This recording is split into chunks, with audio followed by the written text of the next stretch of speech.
ভালোই ছিলেন। দক্ষিণী সিনেমা করছিলেন, কোনোটা সুপারহিট, কোনোটা মোটামুটি ব্যবসা করছিল। কিন্তু পুষ্পা দ্য রাইজ যেই মুক্তি পেল, রাশমিকা মান্দানাকে নিয়ে উন্মাদনা অন্য মাত্রায় পৌঁছে গেল।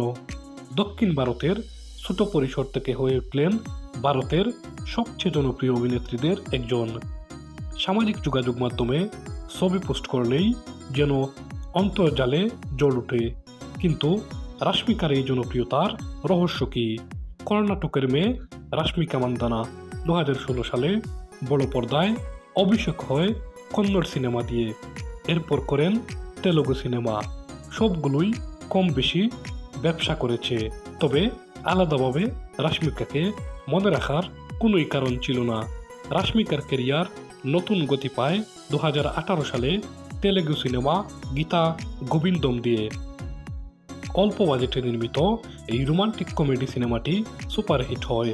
সঙ্গে শুরু হয় বিজয় দেবারকুন্ডুর সঙ্গে জুটিও। ছবিটি তরুণ দর্শকেরা ব্যাপক পছন্দ করেন। সামাজিক যোগাযোগ মাধ্যমে ছবিটির নানা দৃশ্য সংলাপ নিয়ে তৈরি হয় মিম। অন্তর্জালে তাকে নিয়ে চর্চা বাড়তে থাকে। এই সিনেমায় পাওয়া জনপ্রিয়তা আরও ছড়িয়ে পড়ে ডিয়ার কমরেড দিয়ে। 2019 সালে মুক্তি পাওয়া ভারত কর্মার সিনেমাটি নানা কারণেই গুরুত্বপূর্ণ হয়ে ওঠে। এটি পুরোপুরি বাণিজ্যিক ধারার সিনেমা নয়, আবার শৈল্পিক গণনারও নয়। দুই গণনার মিশ্রণে দর্শক সমালোচকের কাছে প্রশংসিত এক সিনেমা উপহার দিয়েছিলেন নির্মাতা। ছবিতে রাশমিকাকে দেখা যায় ক্রিকেটারের চরিত্রে। এক নারী ক্রিকেটার যে যৌন হয়রানির শিকার হয়, প্রেমিককে হারায়, এমন জটিল মনস্তত্ত্বের চরিত্র পর্দায় দারুণভাবে তুলে ধরে নিজের অভিনয় দক্ষতার জানান দেন রাশমিকা। তরুণদের কাছে তার গ্রহণযোগ্যতা আরও বেশি বেড়ে যায়। এরপর সারিলেরু, নিকিবারু, বিজমা, সুলতান ইত্যাদি সিনেমা দিয়ে সিনেমা দুনিয়ায় নিজের জায়গা আরও পোক্ত করে ফেলেন রাশমিকা মান্দানা।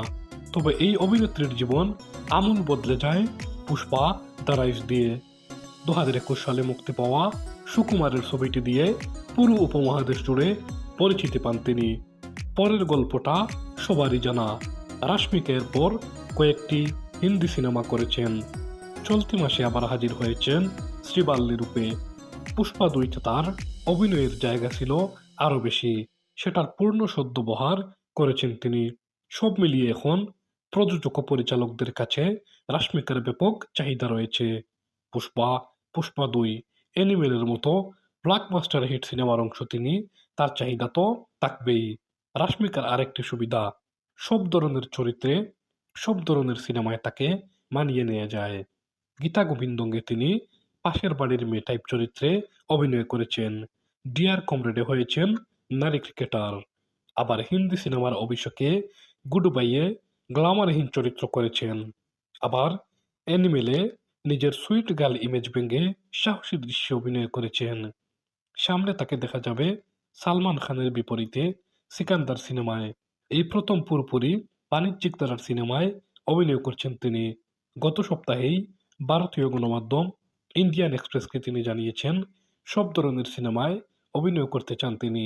রাশমিকাকে নিয়ে সেই অর্থে তেমন বিতর্ক নেই। এটা ক্লিন ইমেজ তাকে ভক্তদের কাছে আরও গ্রহণযোগ্য করে তুলেছে। ভক্তদের কাছে তিনি কতটা জনপ্রিয় রাশমিকার অনুসারী মাত্রই সেটা জানেন।